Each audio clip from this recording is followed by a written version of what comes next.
con el alma herida, casi derrotado, anclo mi esperanza en tu dulce amor.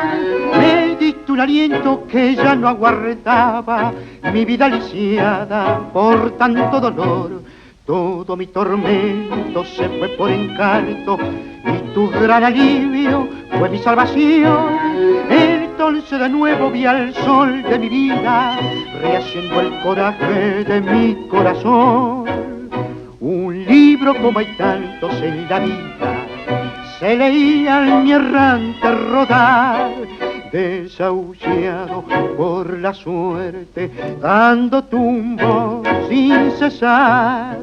Un libro de tragedia interminable, de incesante sin sabor, salpicado en sus páginas de oro por un lodo maldito y traidor.